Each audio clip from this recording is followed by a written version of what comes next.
Yeah, so I read something today, headlines in the National Post in Canada here. And basically, I'm just going, this insanity's got to freaking stop. Integrating polarities. Yeah, that's a little bit. We've created silos, right? We got the left, the right, right? We've got all this sort of stuff. People in loggerheads, they're in their silos, their own echo chambers of information and knowledge, and then it's getting stoked and fueled by a particular slant in the area in which they have a predilection of interest. And it's disturbing as hell. I mean, it is absolutely disturbing. So I'll get out because people are having a hard time communicating today more than ever before when we have greater communication technologies around us than ever before. But so much of the information is getting slanted one way or the other. And basically, I'm seeing information on both sides of the spectrum that, to me, sometimes I'm like going, you got to be kidding me. So let's stop it here for a minute. Let's just stop it. One of the reasons I'm saying that is look at this. Look at this view here. Look at this headline today. First, the very top, National Post. The majority of Canadians, majority, like it's 70, what is it? Pardon me, but I'm doing this on another screen. Overwhelming majority of Canadians are vaccinated, 75% of the population fully vaccinated. But we're looking at about 58% of English speakers and 54% of French speakers will not, and are unwilling to invite into their homes during Christmas time, the most holy of times, the most gathering of time, the most sacred of times, people into their homes based on absolutely false narratives and information that's being spewed by a particular political class that is just unnerving. I mean, it's just unnerving to the point of like, stop it. Okay, stop it. This is not, I repeat, not, may I say it one more time, not a pandemic of the unvaccinated. Okay, now I understand people are going to be afraid. Look at when this whole thing fired up about 2 years ago, a little bit less than 2 years ago, nobody knew what was going on. I didn't know. I'm like, going, what the heck? Yeah. And there were prudent measures taken, I think, at that time to say, okay, let's put everything on hold. Let's do this lockdown. Let's see what this really is about. Because if we're going to wipe out 2%, 3% of the world population, that is not good. What are we going to do? How are we going to deal with this? What's going on? And as we came to understand more and more and more, we came to understand that this was a real nasty bit of work, this virus, absolutely nasty bit of work, but it primarily affected, we were able to identify very quickly the vulnerable, the folks that were most susceptible to horrendous illness and death. Okay. And understandably, say, okay, what are we going to do?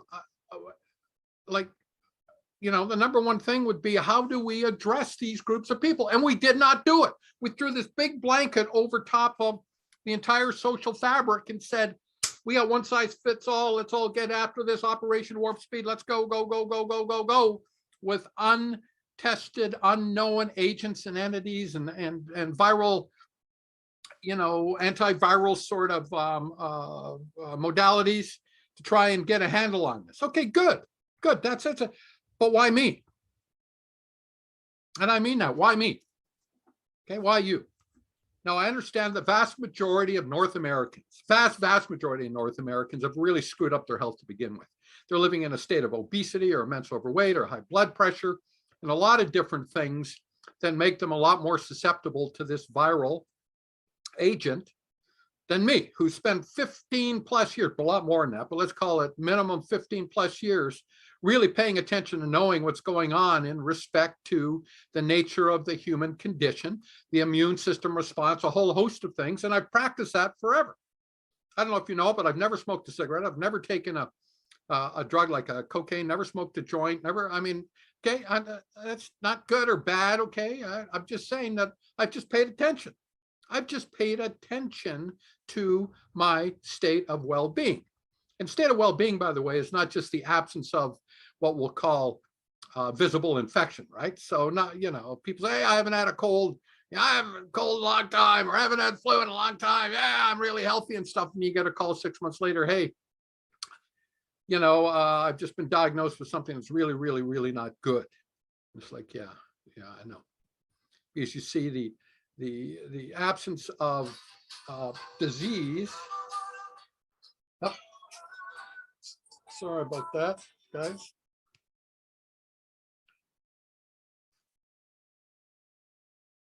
The absence of disease is not health. And you probably see a lot of things that are out there, all these athletes are falling over and stuff, and say, look, there's always been instances every year of folks that are apparently very fit that end up in some sort of cardiac distress or death. That happened to somebody on our college team way back in the 70s. Didn't make any sense, but he was gone.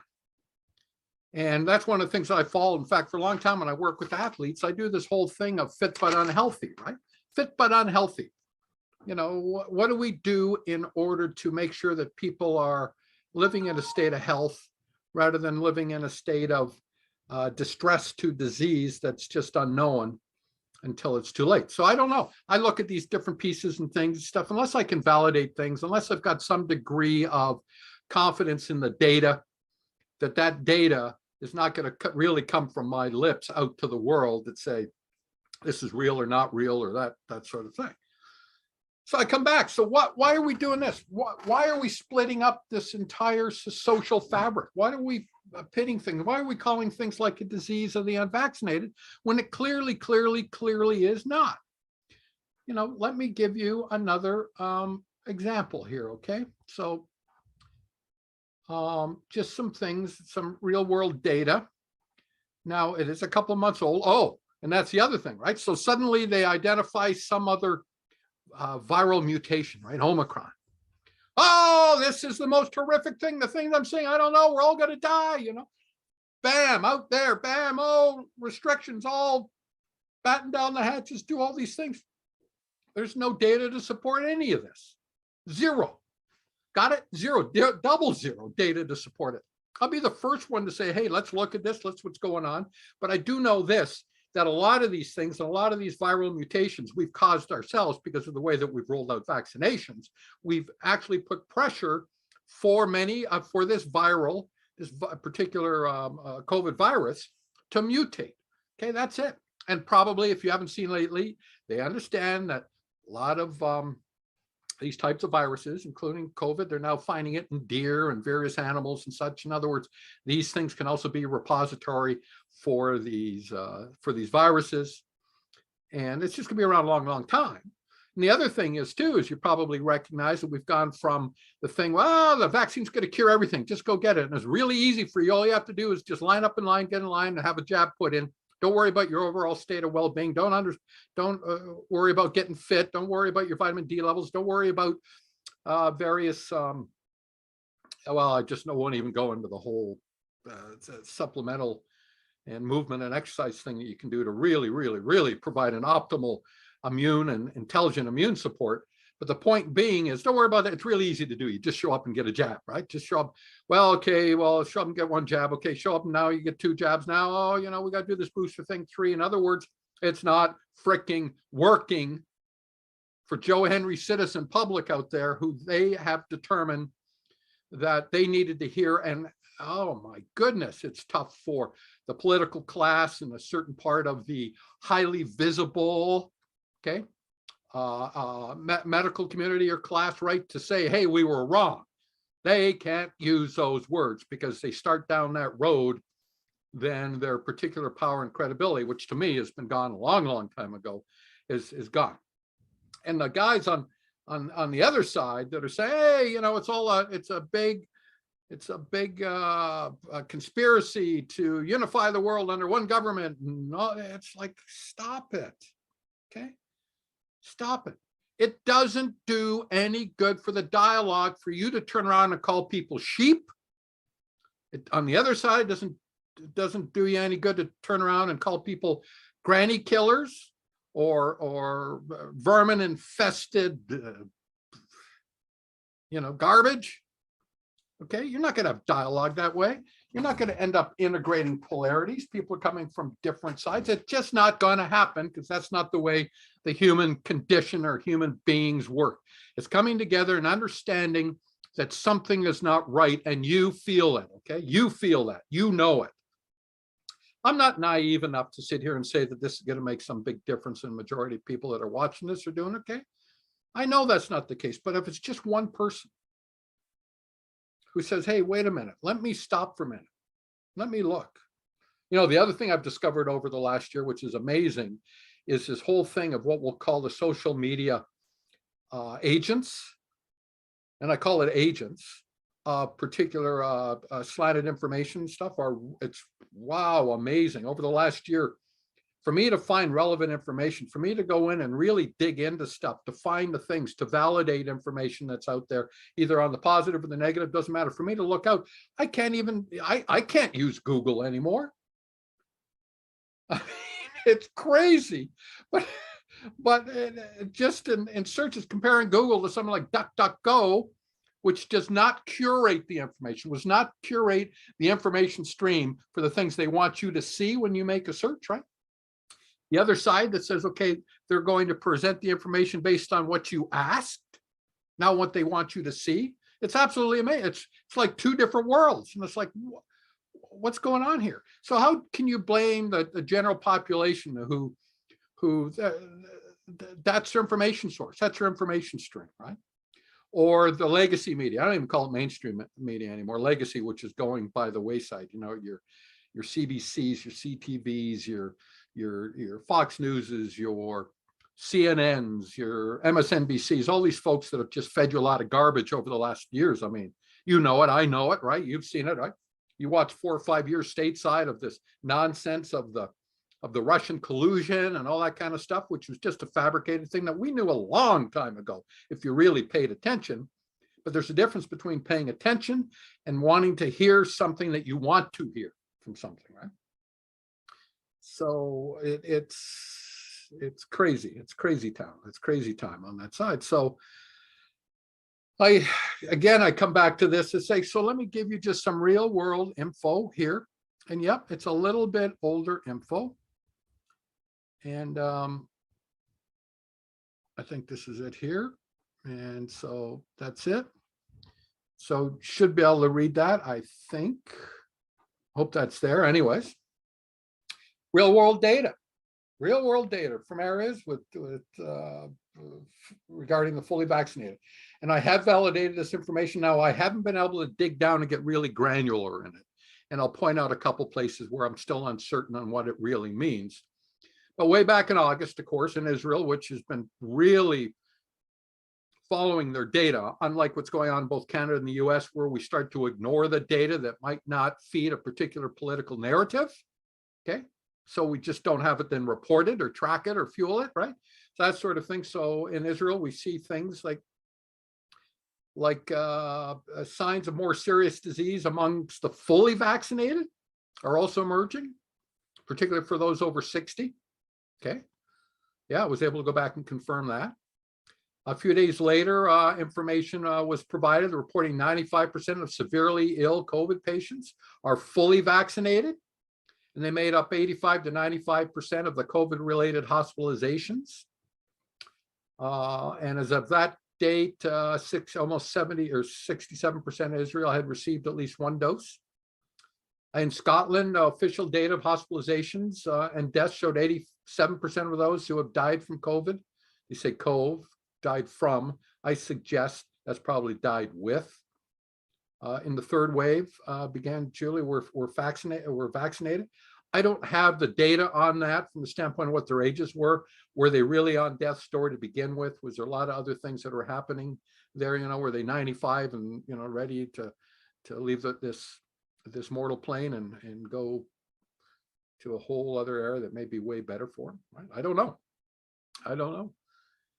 In Massachusetts, between July 6th through July 25th, they found 74% of those who had received diagnosed COVID-19, 80% of hospitalizations were amongst the fully vaccinated. Most, if not all, had the Delta variant, okay, on that side. So realize that what this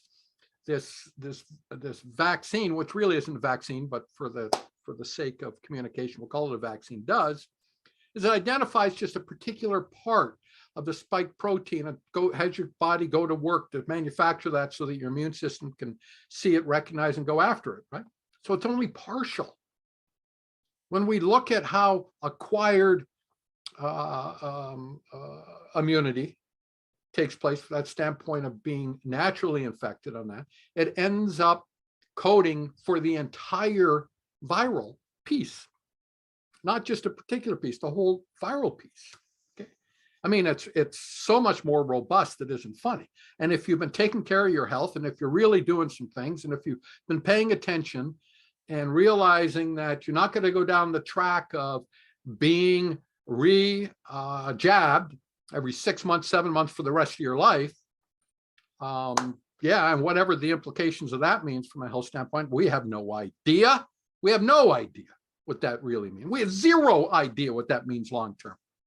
But it's okay, right? Because we already started down that track, and the political sort of messaging that's coming out from various groups are ones that say they don't want you. They really don't want you to see this. It's like, we want to burn that book. Okay. Don't look at that information. Don't, please, please, please. We are the all-knowing, we're all the seeing, we're the all-wise purveyors of what you need to know. Yeah, right. Sure. Okay. Why? Why? Why, when I can find data all over the place from people that are out in the field doing things, immunologists, virologists, doing things, that their voices a lot of times are being quashed by various other entities that have either higher profile or political clout, that sort of thing. Why? Why? Yeah, and I take that information with a grain of salt, and I dig into it and determine if it has something of validity to it myself, right? That's right. So Gibraltar, really interesting place, very isolated place, that sort of thing.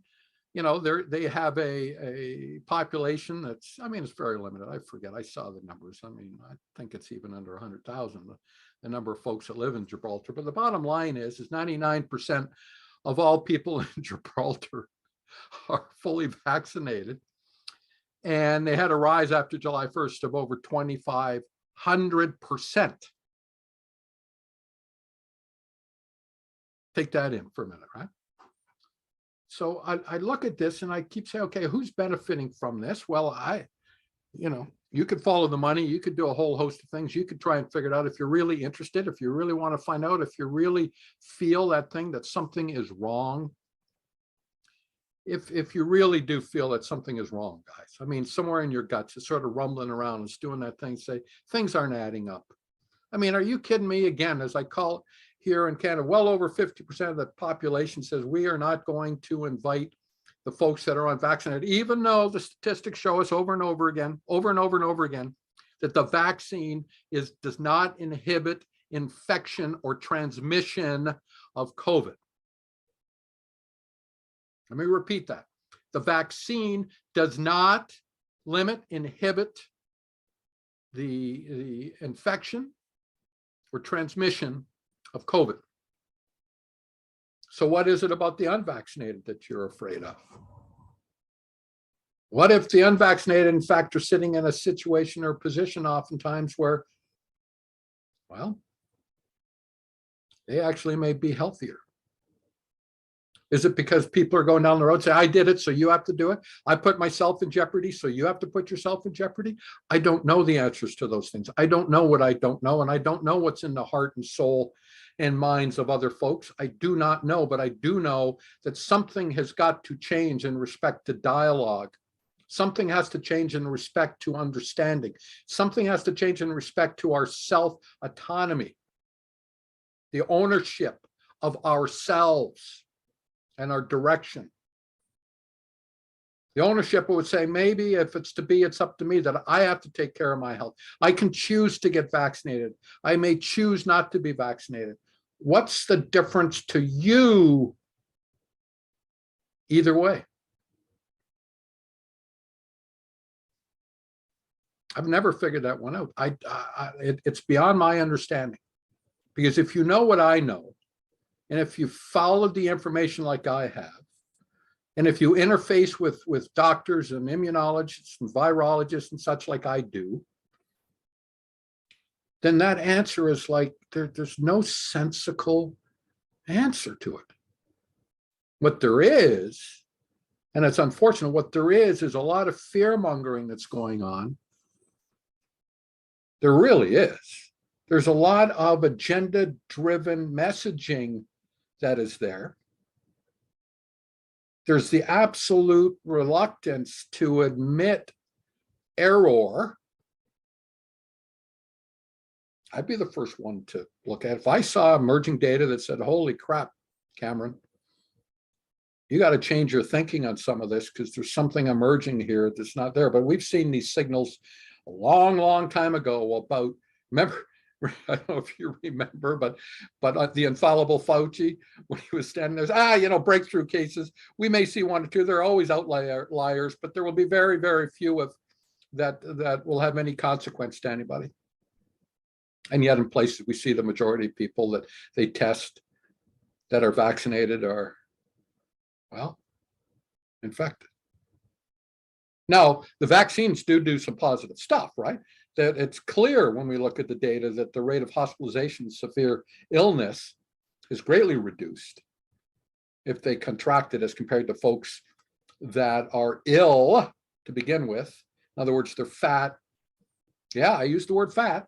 They're fat, high blood pressure, a whole host of things along that way, and other comorbidities, that you'd be better off to be vaccinated than not vaccinated.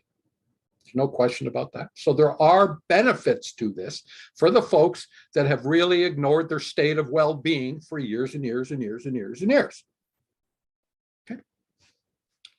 But my suggestion would be, because this isn't the last time, suggestion would be to get on the program of getting yourself healthy, because the only thing you got is this, right? That's it. Your greatest asset in your life is this thing that you were born into. And what are you going to do about that? You just going to ignore it? Again, a little jab will do you. And another one, another one, another one. What are we doing with that? Why are we doing that? What's the end ramifications? What's the long-term ramifications? I don't know. I don't think anybody knows. I'm pretty sure nobody knows. And if you've been following the data, we know that they've tried to use this mRNA for various other viral antiviral modalities that has failed spectacularly. Why do we think that this is not going to have long-term ramifications? Well, we already know that, a lot of people have died, with this vaccine. A lot of people have been injured with this vaccine. But we can't admit it too loudly in the social, call it discourse, of mainstream communication. It's just not there. So I just say you can look into this. You can do your own work. I'm going to keep coming back to this because we've got to integrate polarities. We have to take this difference of thought and opinion in pieces, because what it really comes down to is what's the real data. And the real data is really, really clear that this is not a disease of the unvaccinated, not a pandemic of the unvaccinated. It clearly, clearly, clearly is not. So why do they keep coming back to this? I don't know what I don't know. But I do know that something is rotten in, well, I could say Denmark, but I'd say something's rotten in Ottawa, something's rotten in Washington, something's rotten in a whole lot of places. And that's not healthy. All right, everybody. Take care. Be well. Bye.